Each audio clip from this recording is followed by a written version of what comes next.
Hey guys, welcome back to the chronicles of my fish aquarium manic lifestyle. But in today's video, I want to talk about a floating aquarium plant. This is a super popular floater, red root floater.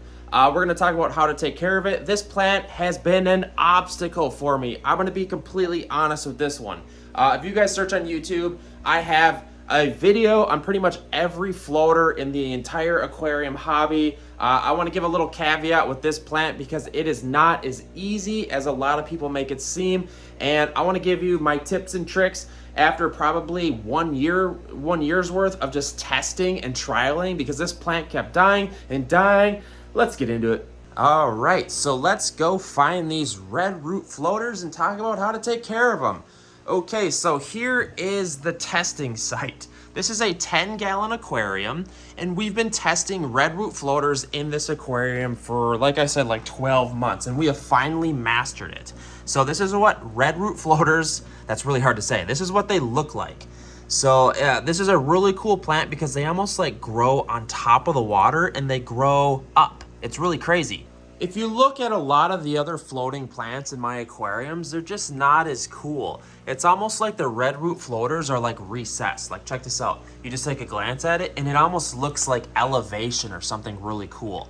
But here's the thing, guys, and you can tell I got this, look at this. This is like an experiment. This is how crazy it got. So, first of all, what we did was obviously we went and bought red root floaters multiple times. They kept dying. What we did was we literally threw them in tap water from the sink over there. That's my tap. Don't judge my kitchen.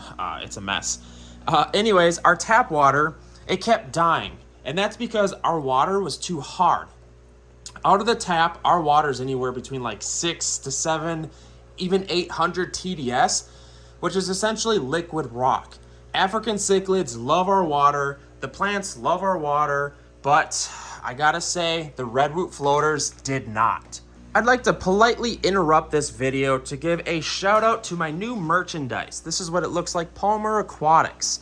We got new merch. I'll throw a link in the description box. If you want to support the channel, go and buy some merch because I love this stuff. So like I was saying, red root floaters prefer softer water, and that's the same with frogbit too. That's another floating plant that a lot of people screw up and it dies on people. And that's because you need softer water.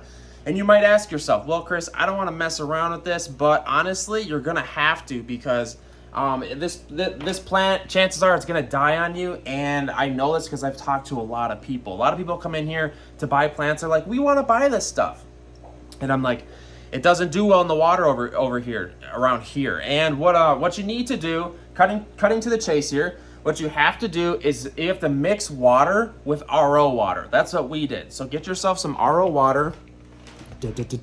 We're on the ground. We're on the ground. This is what it looks like right here. Get yourself a jug of reverse osmosis water or distilled water, essentially water where everything has been removed.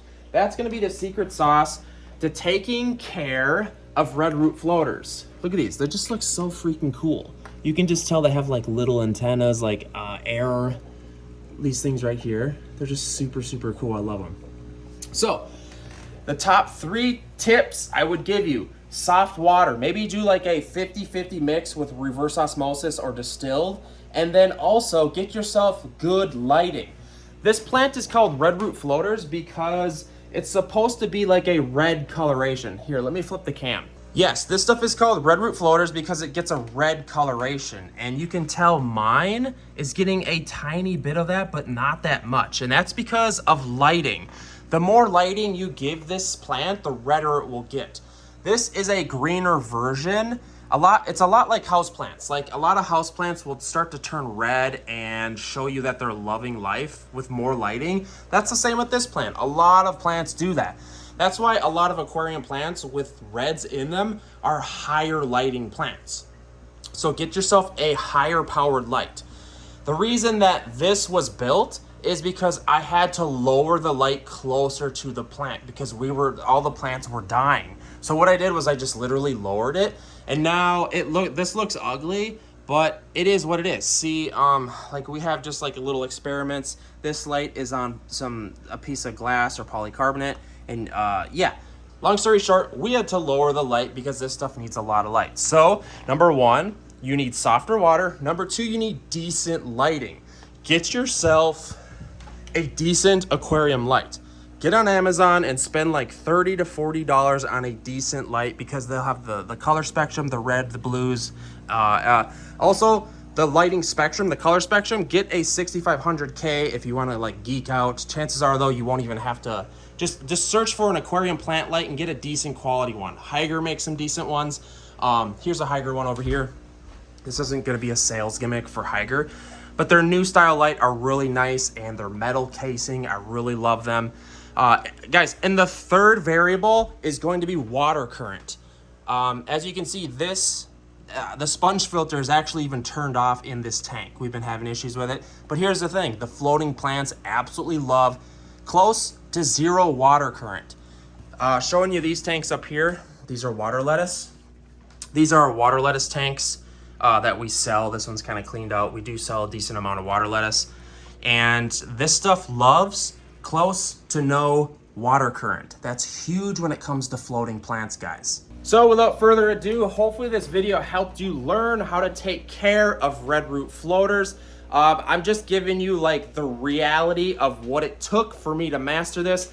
This is not a super easy floating plant. If I were you, I would start with other floaters. I have a huge playlist of all the floating plants. I've done videos on almost all of them because I love myself some floating plants.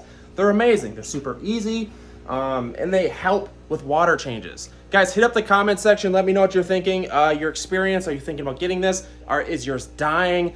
What's up? What's going on? Oh, hit up the merch. The merch, guys. I'm trying to push this. A lot of people have been bugging me, and I'm really passionate about it. And my Etsy shop also has a lot of other cool t-shirts that I designed. This shirt here says, "We better than bowls." I can't hold it. We better than bowls. It's really cute. It's from the Beta Fish Keepers Facebook group. If you joined, we are the largest Facebook group for betas. I'm gonna quit rambling, guys. I feel like I had one more thing to say. That's gonna be it. Red root floater care. Hit me up in the comments.